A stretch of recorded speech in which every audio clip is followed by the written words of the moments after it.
Hello guys, and welcome back to the channel. So now guys, the pressure is mounting from so many angles, and how long can Malam Buhari hide away really is the question. Guys, I bring you this. Nigerian government meets diplomatic core over NSAS protest. So international pressure now has stepped in as part of the myriad of pressure now that's been mounted on the Malami regime. So can he continue to hide away now is the question, as again Nigerian government meets diplomatic core over NSAS protest. So now let's now see what the diplomats have to say about this.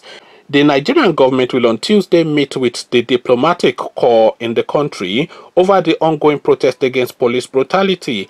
I am directed to invite all directorate level officers to a briefing session to members of the diplomatic corps by the Honorable Minister on the anti-SARS protest, a letter signed by M.O. Abam, Chief Protocol Officer, to Godfrey Onyema, Minister of Foreign Affairs, reads: protesters have been out on the streets for a week demanding total reform of the police in Nigeria. The protest quickly gained international attention as countries such as United Kingdom, Sweden and France urged the Nigerian government to listen to the demand of the people. So now, of course, now pressure now, because if you look at the weight of the countries that have spoken out so far, and Katrina Liang, I think is the name of the United Kingdom ambassador to Nigeria, she's very vocal when it comes to Nigerian affairs, which you have to commend her for. Normally you want to tell her to shut up, but then of course in this instance she cannot stand by, because she can see the disaster coming and she's trying to preempt it, and she's feeding back to her country that look, what is going on in this country is a keg of gunpowder that is likely to implode if we do not take a stance on it. So the United Kingdom, of course, always are very quick to assert their opinion, including that travel ban that they used to manage the Edo State election. You remember that it was the United Kingdom that threatened to seize the assets of these looters that made Edo State then have an election that brought the return of Obaseki. So the United Kingdom always vocal. Sweden, I am surprised and delighted at, because they have no stake, they have no real relationship with Nigeria other than just another country where they have an embassy in. And France, as you know, is looking for its own slice now of Nigeria, so they are taking a position as well. And you remember that when the French President Macron, when he came to Nigeria, he couldn't wait to go to Fela Kuti's shrine, to go and dance away there, to just show his solidarity. And his real message was to the Nigerian youths and for the Nigerian youths, and he couldn't just wait to get away from Buhari. He just quickly did his handshake for the purposes of photo opportunity,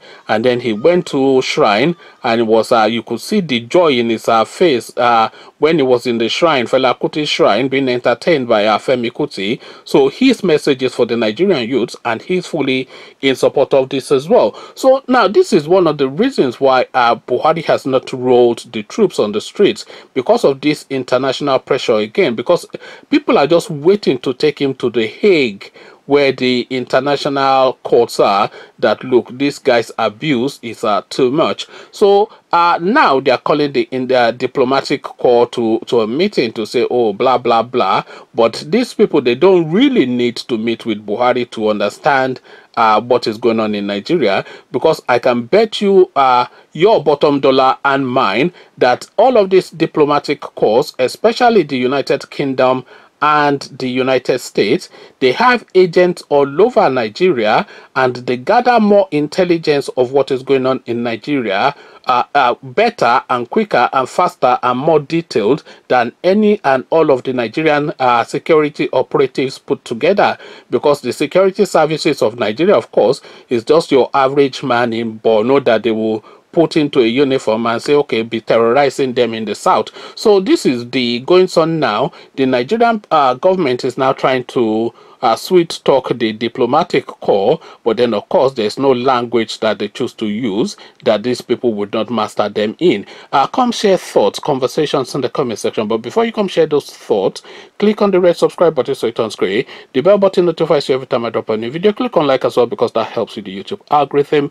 Once you've done all the clickings, come join me then in the comment section. Come tell me what you're making of this move being made by the Malami regime. So I'll leave you here.